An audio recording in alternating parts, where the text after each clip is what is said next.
They said Africa had no history, no cities, no systems, no memory. Yet, in European museums today, thousands of African artworks sit behind glass, so advanced, so detailed, that people once refused to believe Africans made them. Quite a lot of those artworks came from one place, the Kingdom of Benin, and this is where the real story begins. Welcome to Motherland Origins, where we uncover African histories that existed before colonization, before distortion, and before they were erased. This episode tells the story of a kingdom that ruled for centuries, built cities that shocked Europe, and preserved its history in metal. This is the story of Benin.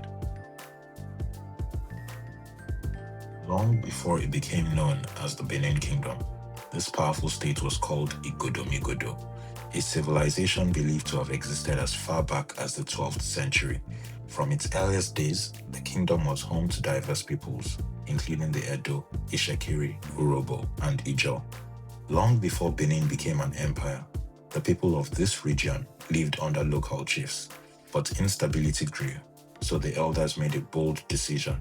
They sent for Oromiyan, a prince from Ile-Ife, a powerful spiritual and political center. His reign was short, but his legacy was not. His son, Eweka I, would become the first Oba of Benin. With him, a new idea took root: a sacred kingship, a centralized state, a kingdom built to last. Let's talk about the city Europe didn't expect. By the 15th century, Benin City had become a marvel. When Portuguese traders arrived, they described something they were unprepared for: wide, straight roads, organized districts, royal compounds, and massive earthworks stretching for miles. The Benin walls, with walls rising to 15 meters in height, one of the largest man-made structures on Earth, protected the city and controlled movement. This wasn't chaos. This was urban planning. This was African engineering. How was Benin ruled? At the heart of Benin stood the Oba, not just a king, but a spiritual symbol of the kingdom itself. Power flowed through a sophisticated structure: palace chiefs, town chiefs, guild leaders. Every rule had meaning, every function had order. This system created stability that lasted hundreds of years. Benin wasn't surviving history, it was shaping it. How did Benin tell its story? Benin told its story without writing.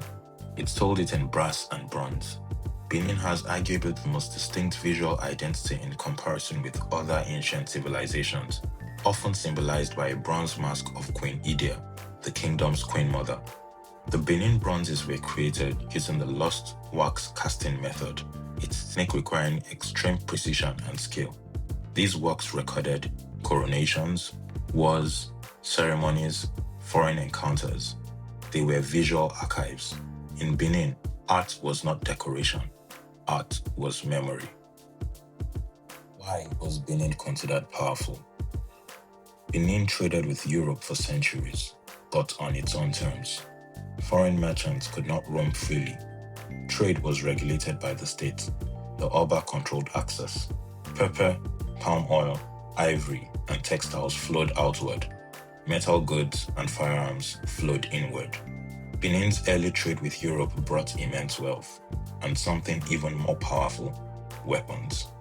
Armed with superior firepower, Benin's warriors surged outward, expanding the empire and overpowering rivals who couldn't compete. Ultimately, Benin remained sovereign until it didn't. News of Benin's wealth echoed across Europe, carried by Portuguese traders. By the dawn of the 16th century, Britain, France, and Holland all came knocking. But what began as profitable trade with Britain soon became something far darker: the beginning of the end. As British pressure mounted and treaties were forced upon them, Benin's leaders tried to break free, but it was already too late. In 1897, British forces launched a so-called punitive expedition. Benin City was attacked, burnt, and looted. Thousands of sacred artworks were stolen. The Oba of Oranwan was exiled. What couldn't be conquered for centuries was destroyed in weeks. Then, history was rewritten. Today, Benin artworks sit in museums across the world, separated from their people, separated from their meaning, yet they still speak. They expose a lie that Africa had no civilization, that African history began with Europe.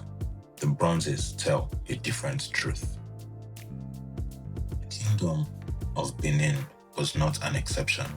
It was part of a much larger African story, a story of governance, of innovation, of memory. Motherland Origins exists for one reason: to tell these stories accurately, respectfully, and unapologetically. Because African history did not begin with colonization. It began long before, and we're just getting started. Like, share, and subscribe as we go on this journey telling important stories of Africa.